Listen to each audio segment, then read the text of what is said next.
C'est au cœur du silence qu'on entre en contact avec le mystère. Dieu n'est pas une invention, c'est une découverte. Ceux qui ont une foi profonde, ceux qui ont l'expérience de la foi, savent que Dieu est une rencontre au plus intime de soi. Il ne s'agit pas de chercher Dieu derrière les étoiles, dans les hauteurs, dans cette espèce de gloire qui est une formule. Il s'agit de le chercher ici, dans cette perspicacité, au cœur de nous-mêmes, où il demeure et où il nous attend. Le Christ, au puits de Jacob, en révéla un jour le secret à la Samaritaine, qui venait chercher de l'eau. Elle ignorait la soif de son cœur et vivait dans le désordre, en l'inconscience du vrai Dieu. Elle pensait qu'il ne vivait que dans les temples où les sacrifices étaient offerts. Elle le cherchait sur le Garisaïm, où les Samaritains avaient leur sanctuaire. Jésus lui apprit que la rencontre ne pouvait se faire qu'au-dedans. « Femme, crois-moi, l'heure vient où ce n'est ni sur cette montagne, ni à Jérusalem, que vous adorerez le Père. L'heure vient, et c'est maintenant, où les vrais adorateurs adoreront le Père en esprit et en vérité. Et en effet, c'est elle que le Père veut trouver ceux qui l'adorent. L'adore en esprit et en vérité.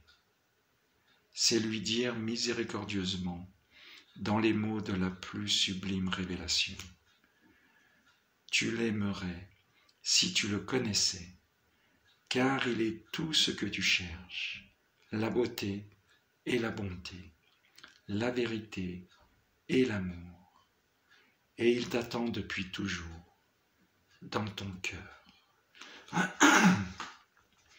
Pour atteindre jusqu'à nous-mêmes, il faut devenir ce que nous sommes appelés à être, devenir esprit, comme Dieu est esprit, nous intérioriser, faire le silence en nous, créer en nous cet espace illimité où toute créature aura la révélation de sa vocation éternelle. C'est dans la mesure où nous nous détacherons de nous-mêmes que nous arriverons à ce contact merveilleux d'un autre. Et se produira alors l'émerveillement, puisque tout à coup on est pris, on est saisi par une présence immense, où l'on se sent devenir soi-même dans un autre et pour lui. Ceci s'obtient dans le silence total, où l'on cesse de faire du bruit avec soi-même. Alors on perçoit la présence.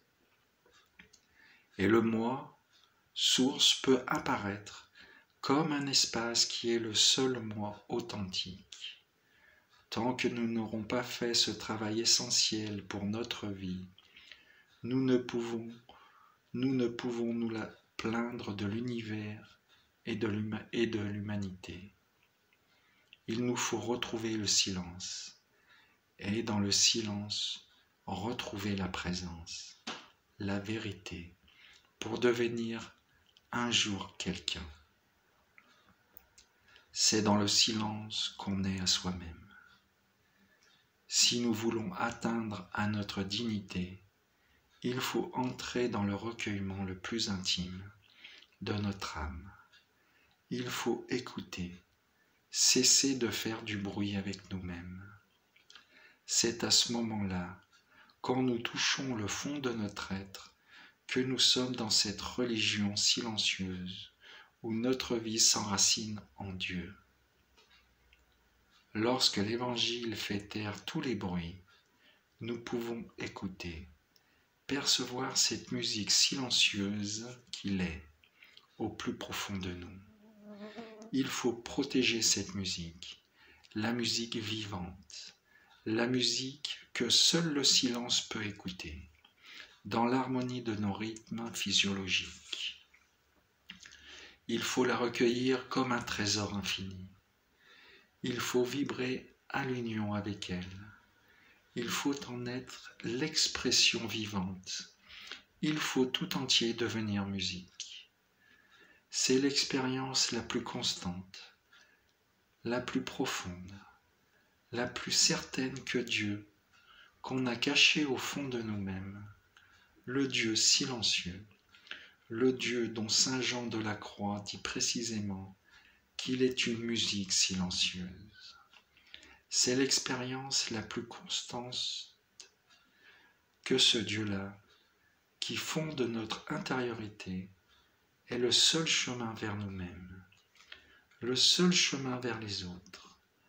Impossible de nous joindre, impossible de joindre les autres sans passer par lui, sans connaître la présence infinie qu'il est, sans la laisser transparaître en nous de manière à atteindre les autres, non pas dans ce qu'ils ont de superficiel dans leur vie, mais dans les profondeurs éternelles de leur esprit. Savoir se taire pour laisser l'autre exister.